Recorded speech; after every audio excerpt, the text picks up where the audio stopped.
The following podcast contains spoilers. This is the Buntarelli Show.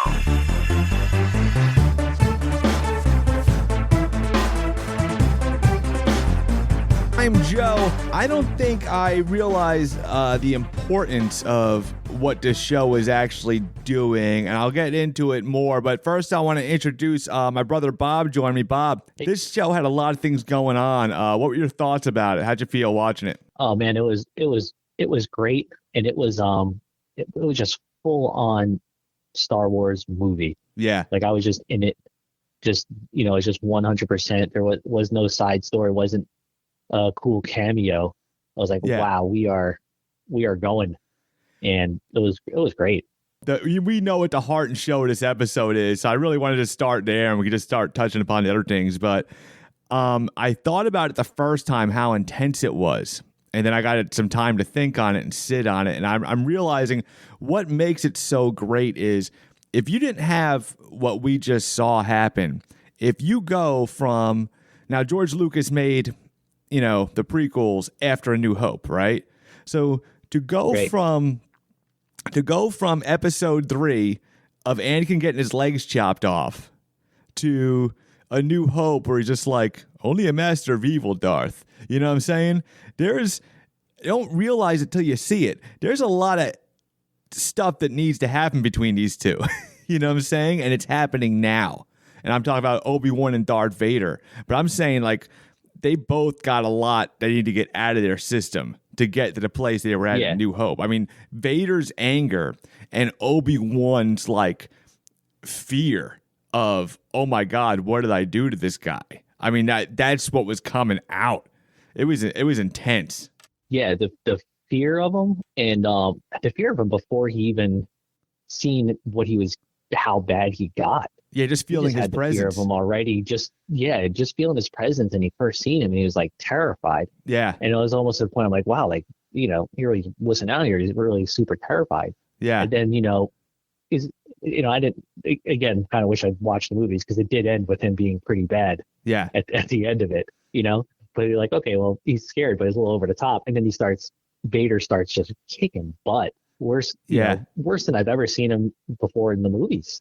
It was pretty, he came out, he was full on scary, coming out. And that's the first time I seen him, the other show where he had the cameo. Rogue One, that show. Yeah, Rogue One. Thank you. Yeah, that hallway scene, that was pretty intense too. And it was more of that. It was cool. He's got that raw anger and that determination for Obi-Wan. I think by the time of Rogue One, because Rogue One is, pretty much right at the start of A New Hope. So I think Vader's more like settled. And it's going to be interesting to see as the story resolves how these guys get to where they're going to go. But he moved great and he looked great. I mean, he looked like straight up out of New Hope. Yeah, for sure. And it was funny. I think we touched on it a little bit last time. It was how he was awkward at first in the suit, which made sense. Yeah, because he just got put into it. And we always talk about Obi-Wan being 10 years older, but I hadn't thought so much like, Vader's sort of, I don't know, I'd say it, at his prime, because like he's 10 years or 8 years or whatever it is, 10 years going and getting used to it. So yeah. I didn't think so much like, okay, let's see how he excelled. You know what I mean? Because he wasn't so hands-on all the time in the first movies, like from back in the 70s. We just saw like he probably didn't have a whole lot of screen time. He would just walk in, snap a neck, and then disappear. You know what I mean? So, but to see him now, he, because he had to get to that point to where he didn't have to do all that stuff. So I think we're going to see more Vader. Well, we're already seeing more Vader now than we've seen in the movies before. Yeah, and he's like, it kind of showed like he's powerful, but he's still like he's limited. Like you could see he's not flipping around. You know what I mean? And it answers itself. I mean, he's got robot legs, and he's basically like walking around chasing Obi-Wan. You know what I mean? He's like the world's slowest car chase, but like his power and just how he's overpowering Obi-Wan, partly probably because of just Obi-Wan shutting himself away from the Force. And I got something with that too, because I think it goes down to Leia said something to Obi-Wan, like, what's the Force feel like? And Obi-Wan said something to the effect of, have you ever been afraid of the dark? What's it feel like when the lights go out? Right? Yeah. I think Obi-Wan's had the lights off for too long. That he's not even Yes. trying to do it. It's been so long. It's like you said, it's like a muscle you work out. You know what I'm saying? And he's just also overwhelmed by what's going on. I think the fact that he got Vader wiped the floor with him, but I think that little pause, I feel like Qui-Gon's coming very soon. Like next episode soon. I think it's going to be with him being like knocked down a peg, kind of like Luke when Luke was in the ice on Hoth after he escaped that thing that was trying to eat him, and he was like falling in the snow, and that's where Obi-Wan came to Luke, and he goes, "You must go to the Dagobah system." I think it's going to be that kind of thing. Like at his weakest point is where Qui-Gon's going to reach out to him. But back to the fight, Vader straight up dragging him through the fire. Yeah. I mean, man, that was something. That was brutal. I mean, because he's just, it was brutal. And because you see, them going up, they showed you how Ben was, they played him up like such an old man, which he's our age, a little hurtful. Yeah. But, they called him grandpa the whole time and everything like that. And then you see Vader and it's like, wow, this is a mismatch. And Vader just, put it to him. But you know what that brings up too, before we get past it, is that was reminiscent of the movies from the 70s. Yes. Was how, right, where he first sees him, and like the fear, and it had like that nightmarish quality to it. You know what I mean? It reminded me of Luke having the nightmares about him for whatever reason. Oh, about Vader, like in the tree and everything? Yeah. For some reason, it brought me back to that, where it was like, I don't know, they something was shot similar to it. Maybe if it's not that scene, it was something else. But I know that when they met up, it was very familiar feeling. Yeah, well, there was couple things I noticed. One of the things, even though it wasn't the exact same movements, but it's kind of like they were standing in the same positions that they were in A New Hope. Not like exactly, but just like their positions on the screen. It was like the same thing. Like Obi-Wan was in the right corner as the Alec Guinness Obi-Wan when he comes upon Vader. Yeah, that's definitely intentional. They've been real cool about stuff like that, where it's like it's not a shot for shot thing, but it's like a tribute type thing. You know what I mean? I like how they've been doing that, because it's like a nod for us, or me and you can enjoy it, but it isn't something like, oh, they're just it's just going to be a shot or a remake. Speaking of which, there was a scene I forgot to mention. I think it was actually from episode 1, the scene where Reva is calling out to Obi-Wan and says like, "Oh, you don't know? He's been looking for you." And Ben's got his back and he's just listening, and you're seeing that expression when he goes, Anakin's still alive. Yeah. It reminds me of the scene where Darth Vader is talking to Luke and Luke is hiding, and he goes, "Oh, so you have a twin sister. If you will not come to the dark side, perhaps she will." It's like that same thing. You just see Luke just hiding in the shadows thinking. So I think that too, it was just like, it wasn't the exact same thing, but it was a parallel. Remind me of that. I don't know how much that was thought out. Watching his face just sort of drop. I tell you what surprised me was James Earl Jones was doing the voice, obviously, but I had it in my head for a second that I thought maybe they went digital, because people had noticed and pointed out, not that people were going to complain, like God bless the guy, but like in Rogue One, I don't know how well you remember, but he had a very like, you could tell he was older. Like, James Earl Jones he's in the area of 80, and you could hear it in his voice in Rogue One. And for some reason, you didn't hear it now. He doesn't sound like he did in Rogue One. So I had thought in my head, the same way they had the technology to digitally make Mark Hamill's voice, like they were saying in The Mandalorian, I had assumed maybe they just digitally reproduced James Earl Jones. But I saw him in the IMDb. What they might have did, and I wouldn't be surprised to find out, is if they did a little bit of enhancement just to fix it up. Yeah, I could see that. But I tell you what, why not? Let him. Yeah, let him. Oh, yeah, it can be done. Same as Mark. You know what I mean? You don't need Mark to help with the Luke stuff, but if he's there, he's going to do it. Yeah, make the transition. And speaking of which, I think what's very important, just knowing, because it doesn't need to be Hayden in that suit, but just knowing that it's Hayden in the suit, like, makes you start really making that connection that that Anakin is Darth Vader. You know what I'm saying? Because Yeah. it's Hayden, and there was actually a scene of him straight up, seeing the vision of Anakin in the desert. That was freaking crazy. That was good. And it was like just haunting Obi-Wan, which kind of preluded why Obi-Wan's reacting the way. He just thought he was done dealing with Anakin. Like, this whole thing is just shocking him still. Yeah. And me too. And you know what else it is too? Is that how Anakin's been sitting on this anger for 10 years. Yeah. So like Obi-Wan's like trying to move on and move past it. And he's, butchering his, working at the factory, 9 to 5. And Anakin is just sitting there stewing over it and just getting angrier and angrier, which goes back to like Reva.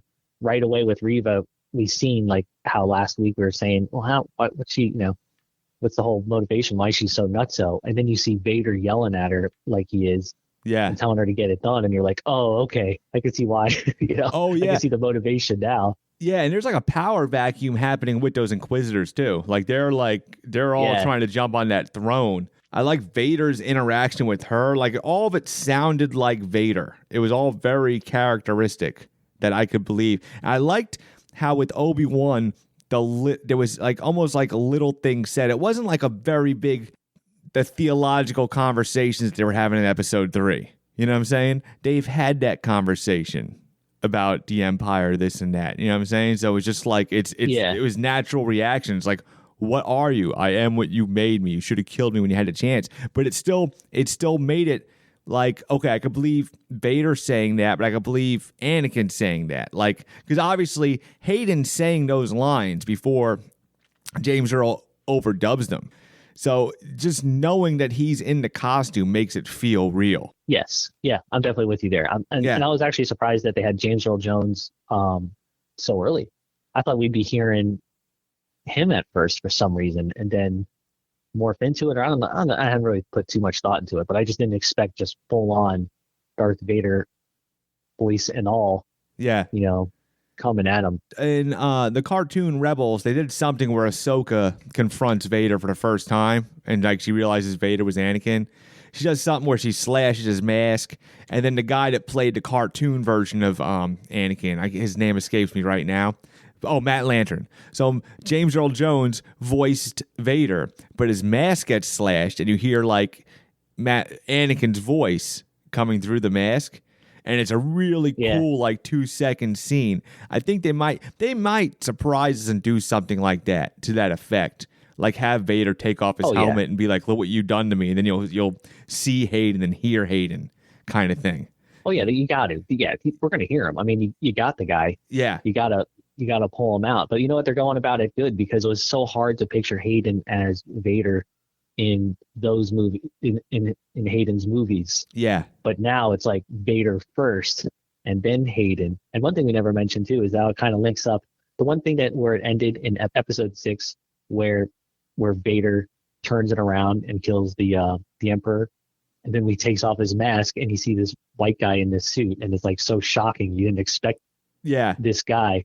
It's funny, like they're working their way towards it. It's like, okay, it's gonna take us 3 movies and a series to explain how this guy got in there. Yeah. It's going to take a lot of CGI, but we're going to get him there.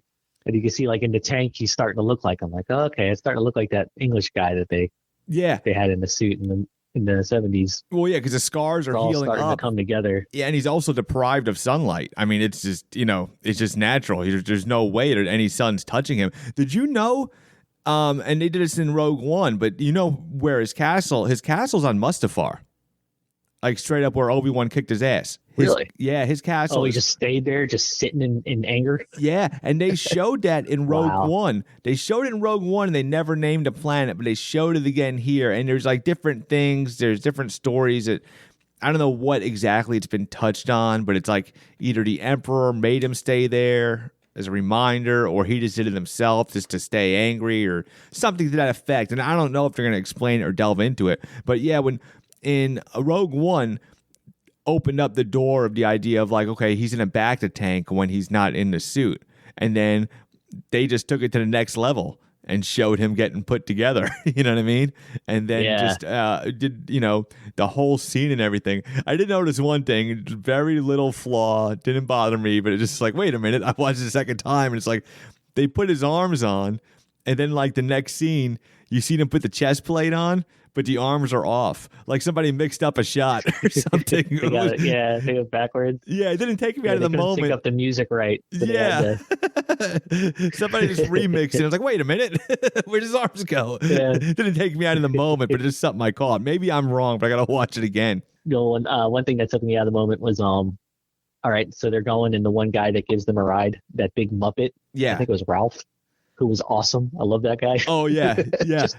just a full-on Muppet throwback Freck, to yeah. 70s. Yeah, that guy was great. Yeah. So, so they knock him out, this big squid guy. They knock him out with a karate chop with the gun to the Mhm. back of the neck. It's like, really? Like, I have a hard time believing that when you're hitting humans like that. But like this giant alien, he has that same sweet spot that only exists in movies that you could just tap and go, hi-yah, and knock him out. That was a little one. It took me out of it, but I let it slide because I was loving that guy so much. And Yeah. I knew from the get-go he was gonna flip like that too, but it was still awesome. Yeah, especially because he was. I tell you, the tension in that cart and just the way things were going, I was waiting Yeah. for Obi-Wan to do the because it just felt like it was zeroing in on there, but I was waiting for Obi-Wan to do the old like, you don't need to ask about us, like the old Jedi mind trick, like something to that Yeah. effect. I was waiting him to pull it out. Instead, he has the conversation where he calls Leia because she's going as Luna, calls her Leia, and then he says like, "Oh, reminds me of the mother." Now, here's my thing with this Leia thing. I like Leia. I like the kid. I like the actress. It's not anything that's Yeah. but they're really playing it very close to the vest. Like they're like really just like she's asking a little too many questions. You know what I'm saying? Yeah. To Yeah. get her to where she needs to be in A New Hope. Like like don't let's you guys are doing great, but just and then once again you got to assume that everybody knows what they're doing. But it's like Yeah, no, I'm with you. Like, no, she's a little early for her to know this because she doesn't know it when she's. yeah, because even the thing with Vader, it's like. When Vader first confronts her in A New Hope, she goes, "We're on a diplomatic mission." And Vader's like, "Then where is the ambassador?" Like, he's just like she's playing innocent and he's shaking her down. So if you go, "Oh, and I also kidnapped you when you were a child," which he wasn't behind, you know what I'm saying? But they got to like really, Yeah. like they can't have Vader like trap Leia or anything. Now, granted, what Reva's doing, she's on her own. And Reva was the one that made those moves by herself, right? But Vader, as brutal as Vader is, the Empire is still playing ball with the Senate at this time. So maybe Vader, well, first of all, I don't think Reva is going to live to the end of this series, this show. But I think Vader is going to do something where he actually makes it look like he rescued Leia or, keeps his hands clean from this whole kidnapping Leia thing. Just because of because he has to for. the politics. Politics are still I kind don't think he's worried about saving. I don't know if he's worried about saving face because he was running through that town, beating the crap out of everybody pretty good. Yeah, You know what but I mean? a Senate's different. Like if you're like that's almost being like brutal military. Still bad. I don't know. It just maybe I'm wrong. It just seems like they still just because of the way the Inquisitors were like reacting to the Leia thing. They're like, "You kidnapped the senator's daughter? You crazy?" You know what I mean? Maybe Vader doesn't care as much. Yeah, they were expecting her to, so is somebody expecting him to. But here's the other part. You might be right. Like, okay, Vader's too pissed to care, but the Emperor could be like, "Bro, what are you doing?" You know what I'm saying? Like he might put his hands down and be like, I hear you, but Yeah. I think that he's the muscle. "Yeah, I don't think that they're so worried about him. I think the Emperor does his thing because you never heard, Vader's never looking to get ahead. That Yeah. was never a thing. He was just looking to be powerful, yeah, and not powerful like Senate powerful. He was just looking to be powerful like kick butt powerful. yeah." You know what I mean? Like I don't recall him ever saying anything about that. And the last thing they're going to do is try to tame him.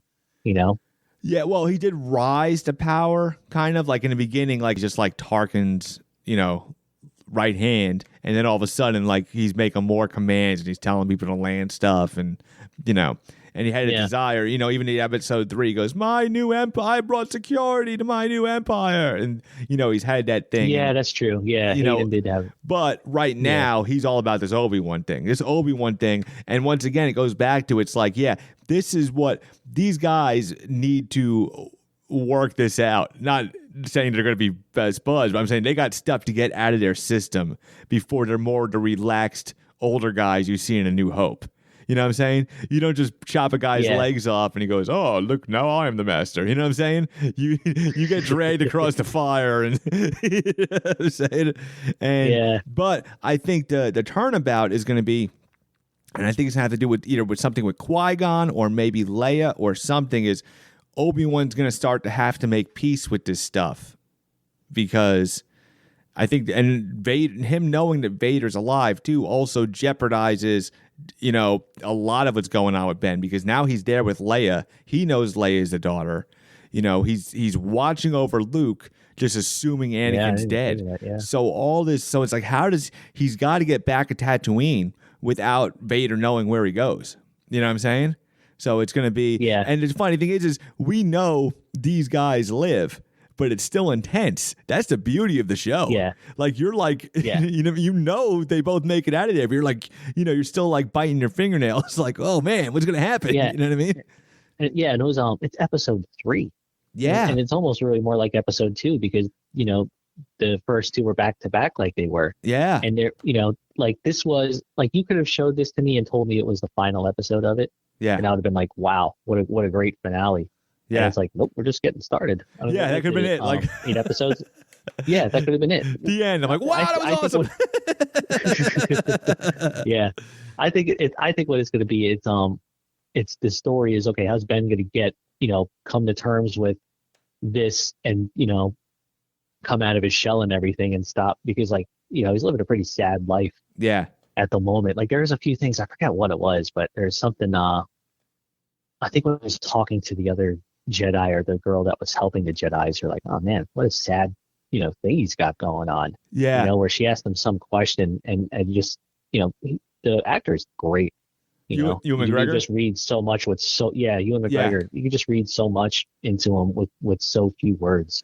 Yeah. And I was like, oh, what a terrible existence. And then I think it's going to be him, and all he has to do is plant this. I think how it's going to end, it isn't going to be, because obviously Vader's not going to turn around and become a nice guy. Yeah. Because we see what happens with him later, but he's going to be the one that plants the seed, and they're going to somehow insinuate that what happened, that how Vader does eventually turn good for 5 minutes, and then everything's cool, I guess, that he killed all those people. But I think that's going to be that it's going to turn out somehow Ben planted the seed into his head. You know what I mean? To get to where you think, like, oh, that's why he killed the Emperor.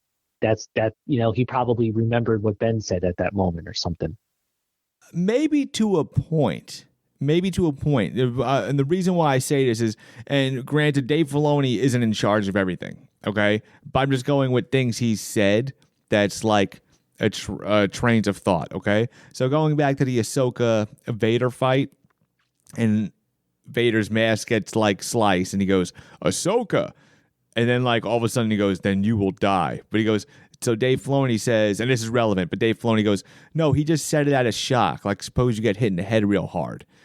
And then he just retreats. Anakin retreats back into Vader. He goes, but the part that's relevant, that he goes, "I can't have it that Anakin pulls that Ahsoka. You can't rob that from Luke." Now, maybe it's a little different for Obi-Wan. Maybe the train of thought's a little different for Obi-Wan. But there might be some perspective put on Vader or something, or maybe some acceptance. I don't know. That's the very interesting thing, because what stops this hunt? There doesn't have to be anything. There doesn't have to be anything with Vader. Yeah, Vader cannot. Yeah, Obi-Wan can just get out of there. And it's more Obi-Wan's growth. I mean, it is called Obi-Wan Kenobi. So maybe it's all about Obi-Wan's growth. Yeah, and on that line, you know what? It could make him stop looking for him. Maybe Obi-Wan kicks his ass again. Maybe it's just one nice good beating. Yeah. Where he puts him through the fire again. Yeah. And, you know, the guy who's been through the fire once, it happens again. You're like, all right, you know. I'm sure out, Uncle. He's got a little, yeah, that's what it is. I bet that's going to be it, because he's got some PTSD himself, you got to think. Yeah. Yeah, it's gonna be, and that's what I'm saying. We're on to something. Yeah, we're on something because something's going to happen. Because what, and not saying every question has to be answered, but yeah, something. What's gonna happen that they have that fight and Obi-Wan gets out of there and Vader is not on that Obi-Wan mission anymore? Does it like turn his focus? Some stuff happened in the storyline. He turns his focus somewhere else. Does he think Obi-Wan died? Maybe he thinks Obi-Wan possibly died. Something to that effect. You know what I mean? That he's definitely not getting to Tatooine. I still believe that. Like, there's no way Vader gets on Tatooine and does not sense his son. You know what I'm saying? But he's met with Luke and not sensed Leia and not sensed her. So who knows? I could be wrong about. It's very, very cool stuff. Interesting to see. Because Leia is very close to the vicinity, so that is very suspenseful, and it's going to make it suspenseful for Obi-Wan too. Because he's like, okay, now it's not just me being here with Leia. I'm here with Leia and her dad. He was really pissed. Yeah, yeah. Like this could get really messy. How about some of the fun stuff there was in the episode? Like, how about the robot loader guy? Oh, when he had that sledgehammer, that was cool. Yeah, I liked that. That was so cool. Yeah, and just the way he held it. They did this with a different robot too. Just his posture through the whole thing where they're questioning him. And he's got his head up just a little bit. Yeah. And he's like, probably doesn't understand. But you look at him, it's like, nah, some dude was in my face with that look that guy's got right now. It's like, no, he is, you know what I mean? He's just waiting for me. He's waiting on me to make him move, bro. Yeah, it's like the UFC guys when they put him, they do the thing for the pictures. Oh, they get right in each other's face. Yep. It was reminding me of that. And like, imagine like that and them being like, oh, no, he's fine. He's harmless. He's not going to hurt you. And the guy's like, shaking his fist at you and stuff. Like, that's what it felt like. He just like that calm and cool thing. That was awesome. Pay-per-view, droid versus trooper. Yeah. You gotta love the droids. The droids are the best thing. That every season it's like, okay, who's gonna be? You gotta have a cool droid. You gotta have a cool Chewbacca. They had the Wookiee. They're very smart about certain things because what they know is, I think what you can make a cool character. And then just, it's almost like, let's decide, he's this droid. Here's his personality. You don't have to replicate C-3PO or Chewbacca, but you could say, here's a Wookiee. Yeah. What's this Wookiee like? Here's a droid. What's this droid like? And it's really easy.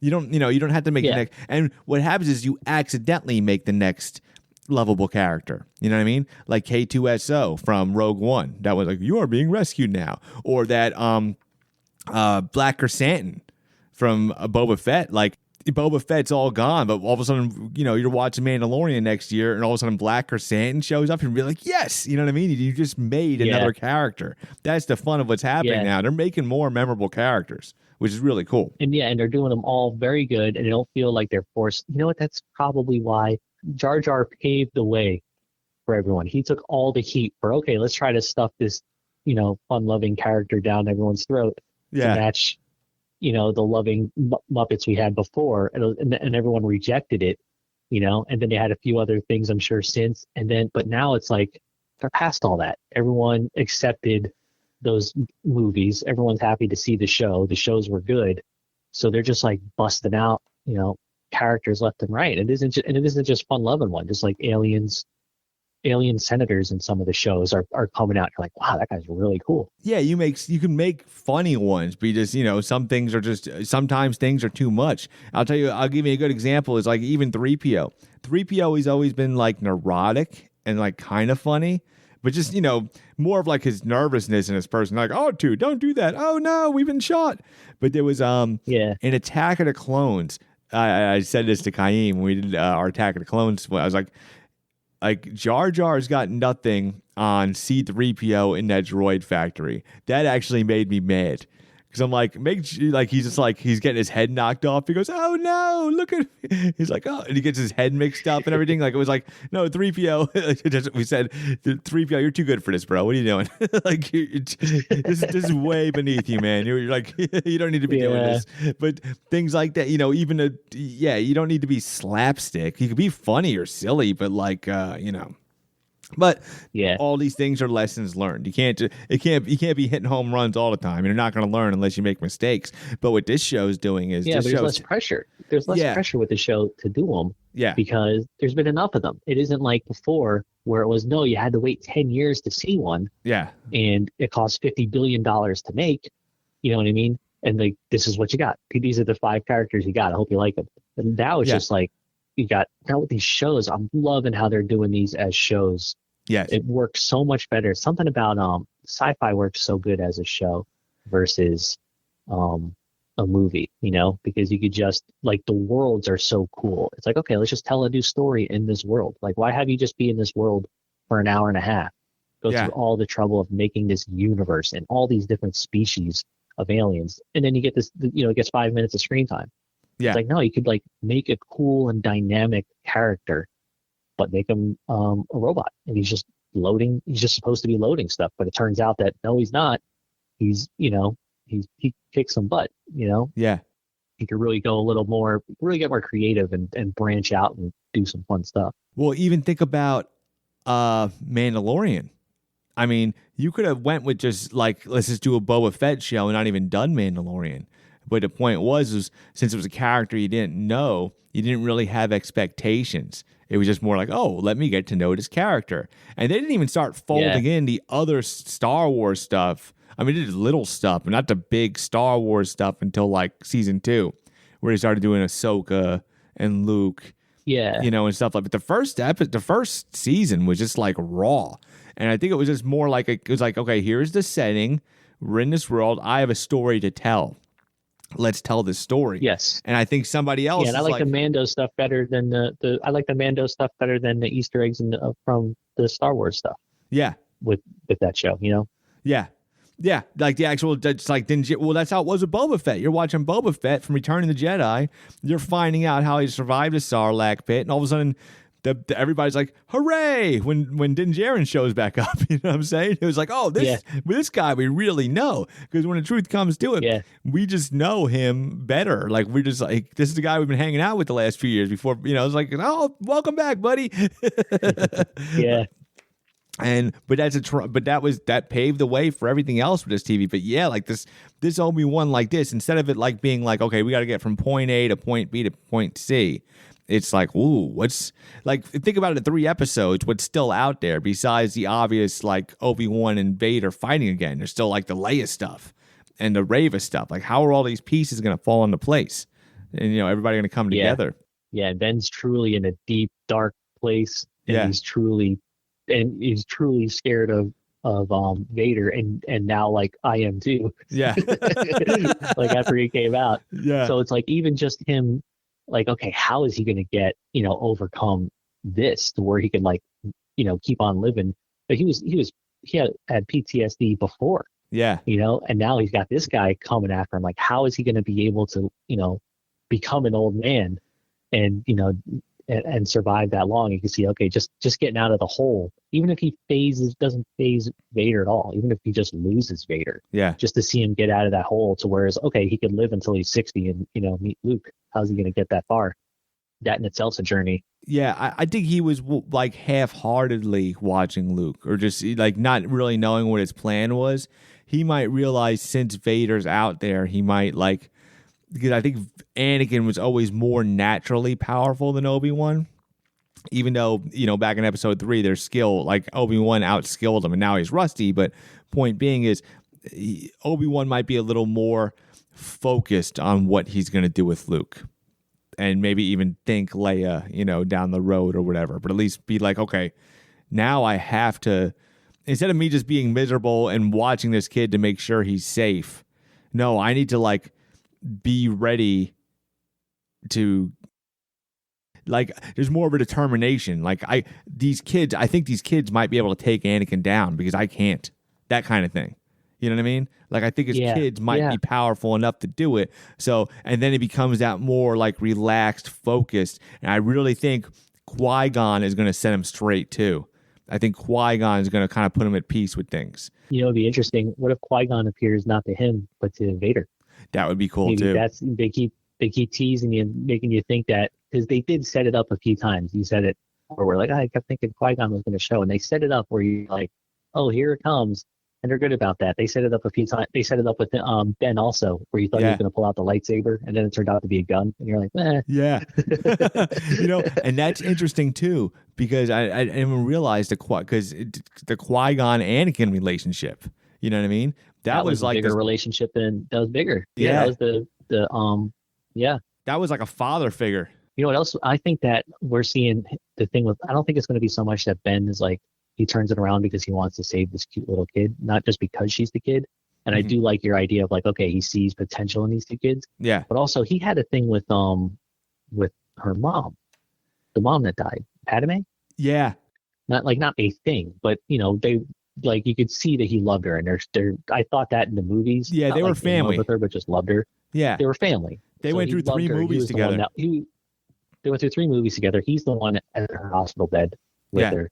So I think when he's looking at him, I don't think he's looking at him like Anakin's kid, and I don't think he's dropping off toys like Anakin's kid. I think he's thinking Padme when he's looking at these kids, and I think that is what it's going to be. And Padme might even show up and be, I bet Padme is his vision.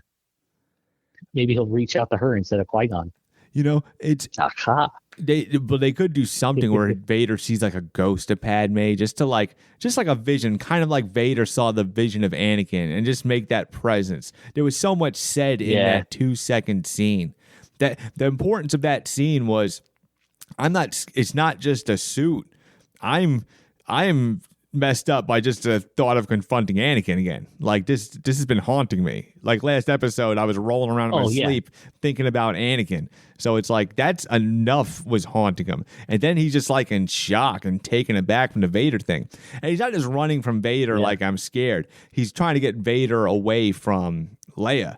He wants Leia to get to But as he's watching Vader slaughter people on the way, and it was so funny because, like I said, the little said, like, you could just read the scene without having to say things. It wasn't like, I'm going to keep killing people till you show up, Obi-Wan. It's like, we're not dumb. We know. We could tell Obi-Wan realizes this. You know what I mean? Obi-Wan's like, I got to get out of there and get him away from this town.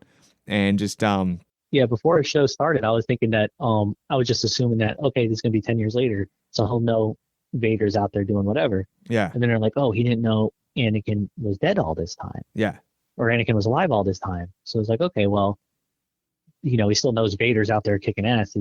Does he know that he's Vader now? And it's like, no, he didn't even see Vader yet. You know what I mean? Like I just assumed Vader would be like a big presence and everyone would know who he was already. But yeah, so that's like completely new to him. Yeah, especially because he's in the Outer Rim, and they've established that in New Hope, how Tatooine is just like removed from everything. Like it's like nobody knows about nothing there. Like when they were like, I thought the Republic outlawed slavery, and Anakin's like, well, the Republic doesn't exist out here.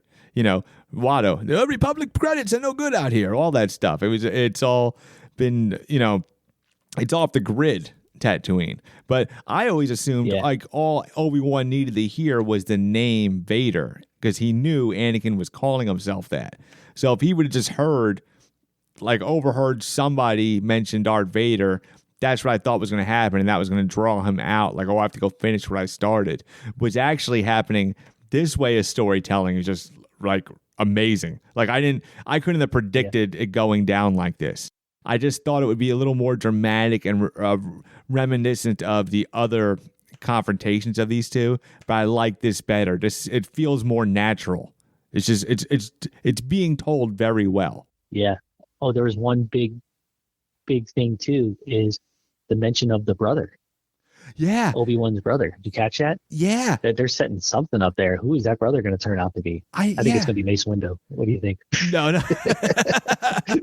Because you could have just said the mother and the father, but you said the brother. No, they went out of their way. Yeah. They went out of their way to say that he's going to be somebody. All the pieces are in place. You got Raven with Leia. You got just the idea of them showing that kind of underground Jedi railroad opens a lot of doors of cool. Like who we could possibly see. You know what I mean? There is Ahsoka is alive at this time. She hasn't confronted Vader, but she could like meet up with Obi-Wan, because Ahsoka's got some history with like the rebels. But anything's open. Like I wouldn't be surprised at anything, but I would be surprised, because that fight surprised the hell out of me. So and we're only in the 3rd episode, so we got at least one more fight coming between these two. But I'm definitely looking forward to it. Bob, always a pleasure having you here. Yeah, buddy. And we'll see you guys.